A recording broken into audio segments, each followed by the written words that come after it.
начале 2025 года от Дональда Трампа ждали очень простого результата, что он как минимум остановит все конфликты, а как максимум не начнет новые. Он сам очень активно поддерживал этот образ, называя себя бизнесменом, миротворцем, человеком сделок, а никак не конфликтов. И формально все выглядело очень логично. Это бизнесмен.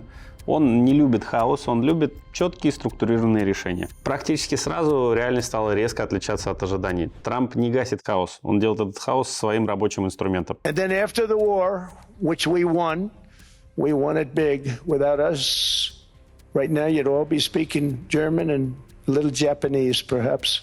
И здесь возникает очень простой вопрос.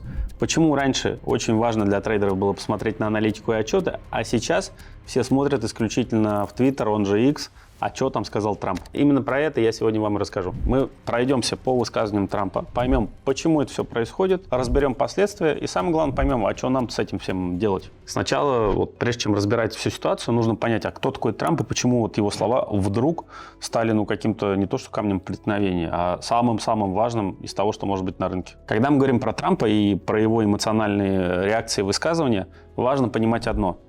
Практически все, что сейчас для нас важно, все, что двигает рынки, это не импровизация Трампа. Это глобальные решения, которые готовились не один месяц, а то и не один год. Это конфликт России-Украина, Венесуэла, трение с Китаем. Это даже та же самая Гренландия, которая там столько мемов сейчас родилось, что просто держись.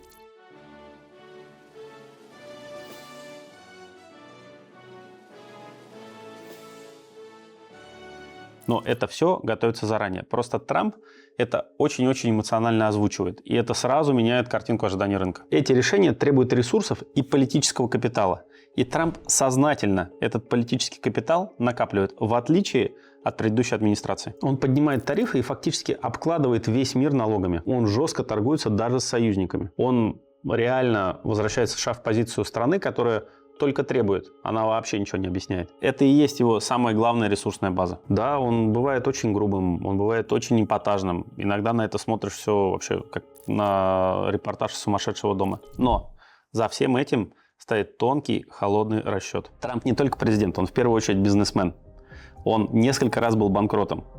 И самое главное, он несколько раз из этого банкротства выходил. А поверьте мне, как бизнесмену, случайные люди из банкротств просто так не выходят. И это значит, что он четко, абсолютно понимает цену деньгам, понимает цену рискам, умеет ими управлять. И он точно понимает, что такое чужие деньги, как их размещать, как инвестировать. То есть это человек, который в целом на глобальном уровне уже состоялся. И весь его трек предыдущий, он это нам только подтверждает. Другой вопрос, что он вдруг внезапно стал публичным. Его позиция как президента Соединенных Штатов, она нам раскрывает, что бы он делал в своем бизнесе. Он так себя дальше и ведет. Как он раньше вел бизнес, так он себя и ведет на позиции президента. Он в первую очередь бизнесмен. И только потом он уже политик. Это значит, что он умеет работать под давлением. Он умеет работать с рисками. Он умеет работать с чужими деньгами. Он готов и умеет находить нестандартные решения. Отсюда истории про крипту и про мемкоины. Это в принципе такая достаточно недопустимая штука.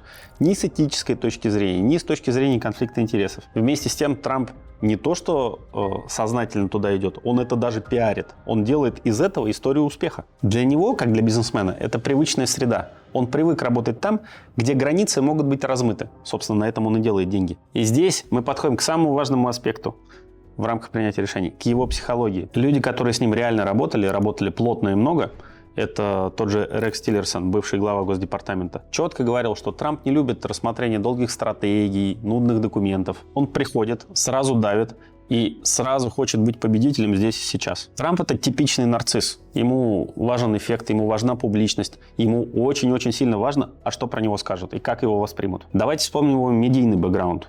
Это конкурс «Мисс Вселенная». Это то, что придумал, продвинул и успешно занимался им именно Трамп. Это всегда был эпатаж, это всегда были скандалы, в том числе и секс-скандалы. Это всегда была атмосфера, в общем-то, не совсем спокойного, здорового сотрудничества. Но это то, что работало раньше, и то, что работает и сейчас. И здесь всегда важно задавать себе вопрос, а что на самом деле происходит, когда такой человек делает какие-то публичные высказывания, тем более будучи президентом США. Я разобрал высказывания Трампа, и давайте посмотрим, что он говорил и что потом реально происходило. Например, Весной 2025 года Трамп во всеуслышание заявил, что сейчас будут пошлины, которые будут распространяться на весь мир, и эти пошлины будут гигантскими. Еще не было никаких законов, никаких нормативных актов. Но уже в течение одного дня индекс S&P упал на 4%. Рынки продолжали валиться, все было сильно-сильно напряженно. Это начало реально аффектить всех тех избирателей, которые, в общем-то, были заинтересованы в Трампе и давали ему деньги. И что происходит? Через несколько дней Трамп говорит: вы знаете,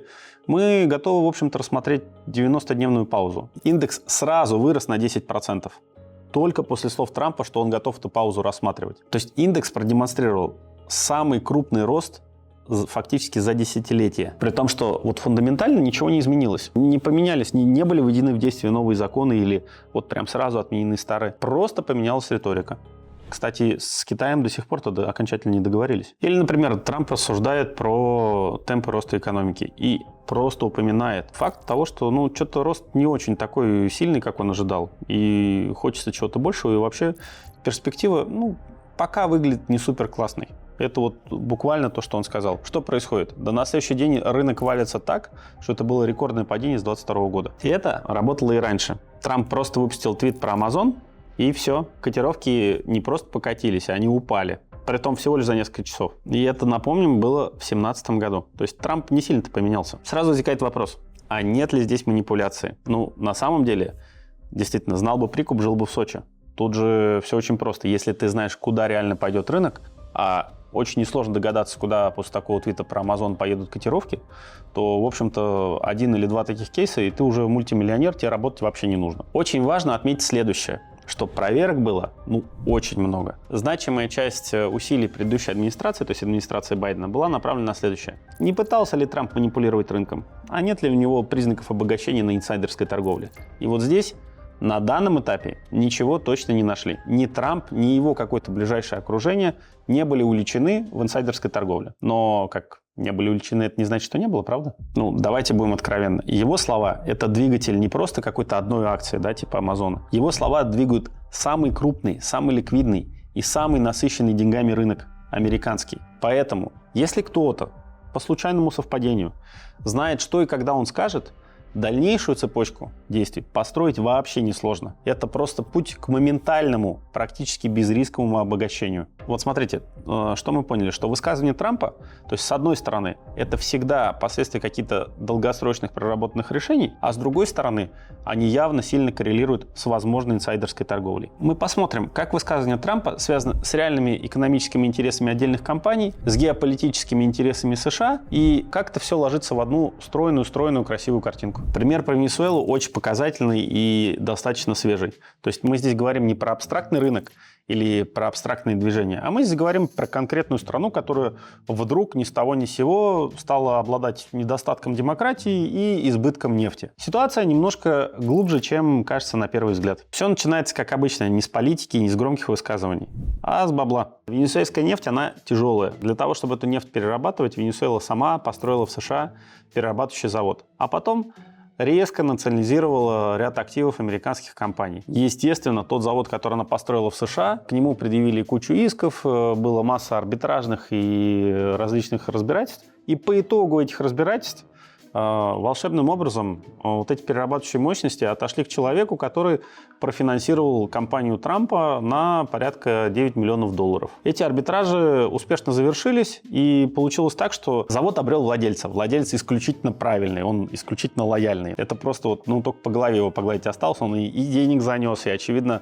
связи имеет с правильными людьми, все прекрасно. Соответственно, как только этот завод обрел владельца, что сразу произошло? Так его надо загружать, а загружать его можно и нужно только венесуэльской нефтью. Он для любой другой не сильно пригоден. И он, собственно, под это и был построен. Соответственно, судьба Мадуро, она решилась не в процессе каких-то политических переговоров, а она решилась потому, что сложились вот такие экономические интересы. То есть вот у нас есть комбинат, его надо загружать, а тут нам кто-то эту загрузку делать не дает. Соответственно, долго думать не стали. Естественно, вот здесь как раз и вступают в силу геополитические рычаги. То есть есть самый мощный в мире флот, самый большой в мире военный бюджет, и вот этот вот бюджет столкнулся не с армией, а с каким-то жалким подобием левой руки, грубо говоря, как в анекдоте. И, собственно, в одну калитку эту армию размотал. Это не отменяет того, что там кто-то геройствовал, присутствовал, но, в общем, просто так приехать, забрать президента и уехать, ну, оно выглядит как прилетели, победили, улетели, на полчаса всего делов. С одной стороны, вот, понятно, что конфликт Венесуэла-США – это какая-то большая геополитика и так далее. А с другой стороны, это конкретные финансовые интересы конкретных финансовых групп. Все прекрасно, едем дальше. В смысле, качаем дальше. Еще Цицерон, в общем-то, 2000 лет назад сказал, что все войны ведутся исключительно из-за денег. Сейчас не поменялось практически ничего. Изменилась только медийная упаковка. Трамп сделал хаос своим управляемым инструментом. И, с одной стороны, у нас как были, так и есть, и всегда будут простые экономические интересы. С другой стороны, к ним добавились эпатажные высказывания, которые действительно влияют краткосрочно на рынок. Вот ничего больше у нас не происходит. Трамп и дальше будет эксплуатировать и выезжать на этом публичном сумасшествии. И он его будет разгонять. Чем дальше, тем больше. Иногда, когда мы смотрим то, что говорит Трамп, это похоже на онлайн-репортаж из сумасшедшего дома. Мы вот реально думаем, что вот этот дед сошел с ума и завтра, скорее всего, объявит себя Наполеоном. Но на самом деле за его действиями всегда есть холодный расчет. Напишите в комментариях, кто считает так, как считаю я, а кто считает, что действительно это прямо импровизация и скоро действительно Наполеон нас посетит. Даже я, когда читаю новости, создается впечатление, что Трамп, мягко говоря, чуть-чуть не в себе. У него с утра виноват Зеленский, а вечером Путин. А на следующий день ровно наоборот. Согласитесь, выглядит так, что Трамп абсолютно никому и ничему не подконтролен. И возникает абсолютно резонный вопрос. А почему никто не хочет или не может его остановить? Почему никто против него не идет до конца? Ответ очевидный, но, может быть, не очень приятный. Да потому что Трамп – это не просто сам по себе президент, да? Или сам себе президент.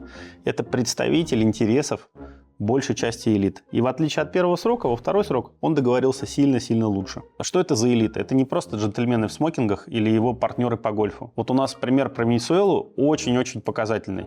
Конкретный человек дал конкретных денег на избирательную кампанию. Это то, что абсолютно четко зафиксировано. И этот же конкретный человек, это, безусловно, крупный бизнесмен, безусловно, хваткий, цепкий и состоявшийся инвестор, он получил права на вот этот перерабатывающий венесуэльский комбинат. Вот ровно он получит значимую часть барышей от того, что Венесуэла теперь полностью подконтрольна. Абсолютно аналогично. Вот по тем же самым принципам будут распределены сладкие места, тендеры и все остальное. Среди таких же приближенных, среди тех, кто помогал, кто имеет контакты. Вот эти элиты и выигрывают от президентства Трампа, от его второго срока и от всего того, что он претворяет в жизнь. И второй аспект. Когда кто-то пытается ограничить деятельность Трампа, это не просто Сенат, который действует постфактум, это другая группа, которую немножко отодвинули от сладкого пирога, хочет, в общем-то, поставить его под контроль, а потом заняться ровно тем же самым. В результате мы имеем далеко не сумасшедшего старика, который просто решил потрясти мир. Мы имеем выверенную, целостную и четкую систему принятия решений. А все остальное – это просто мишура. Что делает сейчас Трамп и что реально происходит? Возьмем внешнюю политику. Кто может идти против Америки? Вот реально. Реально может идти Китай и может идти Россия. Но они могут идти не в рамках полноценного противостояния, а только в рамках обмена ядерными ударами, когда всем станет настолько плохо, что ровно по этой причине Третьей мировой до сих пор не произошло. А во всем остальном он просто притворяет в силу доктрину Монро.